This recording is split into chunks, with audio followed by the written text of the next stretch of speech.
Ok, bienvenue à ce chapitre 2 sur l'installation des outils. Parce que premièrement, on avait parlé de tout ce qui est concept de base, que c'est quoi une base de données, c'est quoi un SGBD et c'est quoi le SQL. Donc, on a déjà compris ça. Là, maintenant, on passe à ce chapitre-là, chapitre 2, là où on va voir l'installation de notre environnement de travail. Et sur le premier point, nous allons parler de l'installation du serveur local XAMPP. C'est le serveur local qu'on va utiliser pour travailler, créer notre base de données, faire tout ce qui va avec. OK? Donc, on va d'abord comprendre c'est quoi le serveur local et comprendre c'est quoi XAMPP avant d'avancer au niveau du deuxième point. OK. Bienvenue au niveau de notre bloc-notes. J'utilise Word pour faire mon bloc-notes. Donc, on va essayer de comprendre. XAMPP est un acronyme. OK? XAMPP est un acronyme et voici ce qu'il signifie. Lettre significative, description rapide. La lettre X signifie cross-platform. Donc, cela veut dire quoi? Avec XAMPP, on peut utiliser ça sur le système d'exploitation Windows, macOS, Linux, Debian, tous les systèmes d'exploitation qui existent. OK? Donc, on peut utiliser XAMPP partout. Voilà l'un des avantages de XAMPP. La lettre X qui signifie cross-platform, tous les systèmes d'exploitation. La lettre A qui signifie Apache. C'est quoi Apache? Apache, c'est un serveur web. OK? Un serveur web qui sert à générer les pages au niveau du navigateur. D'accord? Donc, c'est ce serveur web-là qu'on a inclus aussi au niveau de notre serveur local qui s'appelle XAMPP. Donc, la lettre A qui signifie Apache. La lettre M, nous avons MySQL ou bien MariaDB. Donc, cette lettre M là signifie MySQL ou bien MariaDB. C'est notre système de gestion de base de données que je parlais précédemment. Un logiciel qui va nous permettre de stocker ou bien de loger notre base de données qu'on va créer. D'accord? Donc, cette lettre M signifie MySQL ou bien MariaDB. La lettre P signifie PHP. OK? PHP est un langage de programmation côté serveur. OK? Et l'autre P signifie Perl. Perl, c'est un autre langage de script. Bon, ce n'est plus trop utilisé actuellement. Ce n'est plus trop utilisé actuellement. Mais sinon, l'autre P signifie Perl. OK? En résumé, XAMPP est un environnement de développement local. OK? On développe en local. Quand je parle du local, on est au niveau de notre ordinateur. D'accord? On n'est pas à distance. OK. C'est un environnement de développement local qui te permet de simuler un serveur web complet sur ta machine. Donc, cet environnement-là te permet de simuler un serveur web complet sur ta machine. D'accord? Pour tester les sites avec PHP, avec une base de données, ça peut être avec MySQL ou bien MariaDB, sans avoir besoin d'un serveur distant. Donc, avec XAMPP, on peut travailler en local sans problème. Il y a déjà tout ce qui est environnement simulé à l'intérieur. Donc, on n'aura pas besoin d'un serveur distant pour essayer de mettre en œuvre notre travail. OK? Donc, ça, c'était au niveau de XAMPP. OK. Donc, on vient de comprendre c'est quoi un serveur local et c'est quoi XAMPP. OK? Parce qu'il y a plusieurs serveurs locaux qui existent. Nous avons WAMP qui est adapté ou bien qui est compatible seulement avec Windows. OK? Nous avons LAMP qui est seulement compatible avec Linux. OK? Donc l'avantage de XAMPP, c'est que XAMPP est multi-plateforme. D'accord.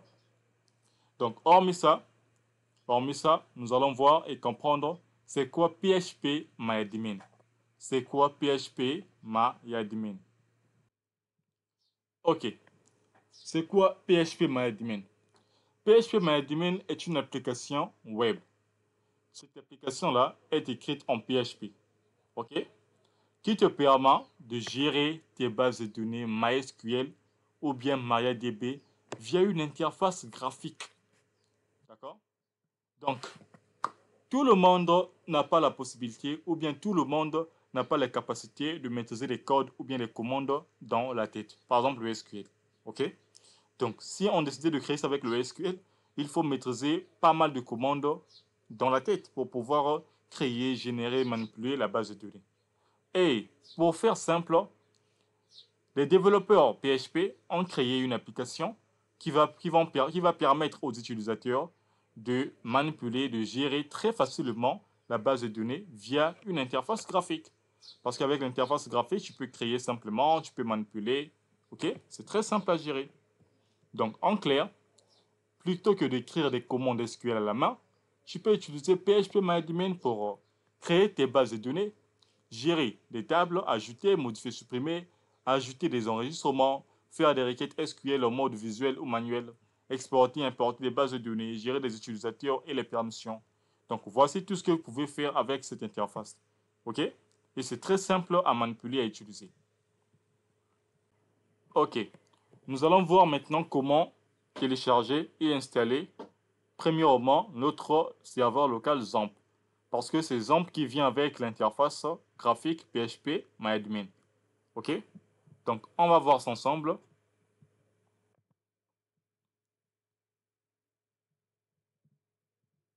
On va voir. OK, nous allons voir comment télécharger ça ensemble. Je vais rechercher mon navigateur que je préfère souvent. Google Chrome. OK? Je me connecte à mon compte.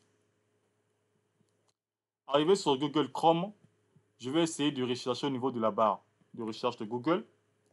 Je vais taper tout simplement XAMPP. Écrivez tout simplement XAMPP. OK? Vous allez voir le résultat apparaître ici. XAMPP Download. Je clique sur XAMPP Download. OK? Donc là, ça en lien directement pour télécharger XAMPP au niveau de l'historique. Dernièrement, j'avais téléchargé ça il y a combien de jours? Il y a 8 jours. Donc voilà pourquoi ils m'ont mis le lien ici. D'accord? Donc si je clique là, ça va me ramener directement au niveau. Ça me ramène directement au niveau du site de XAMPP. OK? Là où je peux directement télécharger.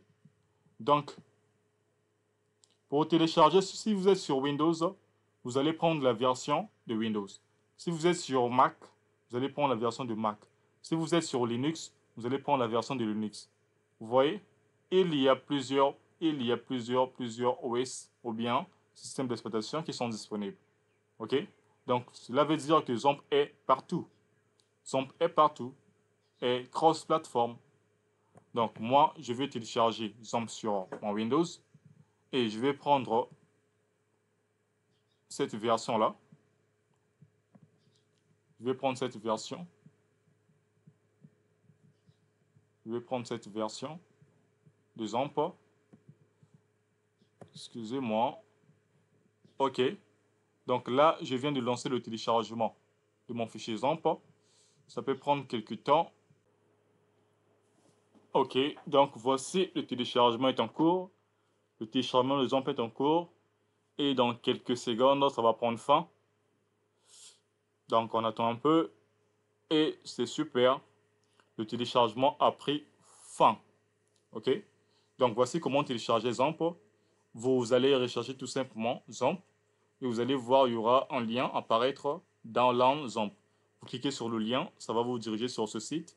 Et sur ce site, vous devez prendre XAMPP pour le système d'exploitation que vous voulez.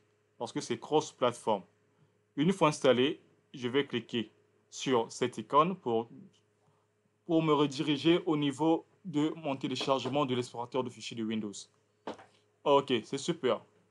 Une fois arrivé ici, vous allez tout simplement, c'est un fichier exe, hein. Vous allez tout simplement double-cliquer ici pour installer. C'est une installation classique. Moi, de mon côté, j'avais déjà installé XAMPP. Voilà pourquoi je ne veux plus initier cette procédure d'installation. Ok, merci. Donc, installez ça chez vous. Et si vous installez WAMP, vous allez directement ouvrir ça pour retrouver cette interface. Ok. Une fois XAMPP installé, vous allez rechercher maintenant XAMPP au niveau de votre barre de recherche. De mon côté, si je vais écrire XAMPP, directement ça sort ici. XAMPP Control Panel. Ok. Je clique sur XAMPP. Voici notre paramètre, c'est-à-dire que panel de paramètres de XAMPP. Ok. Donc une fois arrivé ici, qu'est-ce que vous allez faire? Vous devez lancer le serveur Apache. OK? Donc, vous allez venir ici, lancer le serveur Apache. OK? Donc, cliquez sur Start pour lancer ça. D'accord? Et ils vont dire patati patata, le pare-feu a bloqué l'autorisation. Il faut autoriser le pare-feu à accepter ce logiciel. Une fois autorisé, le pare-feu va comprendre. Et là, je viens de lancer le serveur Apache. OK?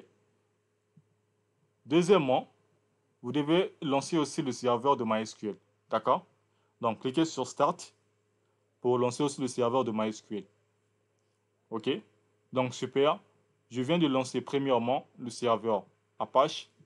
Deuxièmement, le serveur de MySQL. Donc, s'il y a un problème au niveau du serveur MySQL, donc là, j'ai lancé mon serveur MySQL. Maintenant, comment faire pour accéder à notre interface PHPMyAdmin? C'est très simple pour accéder. OK? Une fois si vous installez XAMPP sur votre ordinateur, vous allez venir au niveau de votre explorateur de fichiers, au niveau du disque C, vous allez voir un dossier XAMPP apparaître ici. OK? C'est automatique. Hein? Une fois si vous installez XAMPP, vous venez au niveau du disque C, vous allez voir XAMPP apparaître ici, dans le disque C comme dossier. Cliquez dessus. OK? Si vous cliquez dessus, vous allez voir, il y a ici Apache, il y a htdocs, il y a beaucoup de dossiers qui sont préinstallés dans XAMPP. D'accord? Donc, c'est au niveau du dossier htdocs que des fichiers ou bien des projets, vous allez faire au niveau de PHP, qui vont rester ici. D'accord? Mais pour l'instant, nous, on ne fait pas PHP, nous, on fait la base de données. On aura besoin de quoi? On aura besoin d'accéder à notre interface PHPMyAdmin. OK? L'interface qui va nous permettre de créer notre base de données. Pour accéder à cette interface, c'est tellement simple. Vous allez venir au niveau de votre navigateur. D'accord? J'ajoute un onglet ici. Premièrement, pour accéder à notre PHPMyAdmin, on va faire HTTP. Okay? On est en local, HTTP / localhost. OK? On met encore un slash. On va écrire PHP myadmin. D'accord? Donc, une fois si vous écrivez ça comme ça, HTTP localhost. On écrit localhost parce qu'on est en local. Donc, on utilise le serveur local. Voilà pourquoi on écrit localhost. Et PHPMyAdmin, c'est parce qu'on veut accéder à notre application qui va nous donner une interface pour gérer la base de données. Donc, si j'appuie sur Entrée, ça doit nous diriger auprès du site ou bien de l'application PHPMyAdmin. On attend un peu, on patiente. Ça charge. Donc, c'est un peu ça au niveau de l'installation de notre serveur local XAMPP. Et on va maintenant accéder à notre application PHPMyAdmin.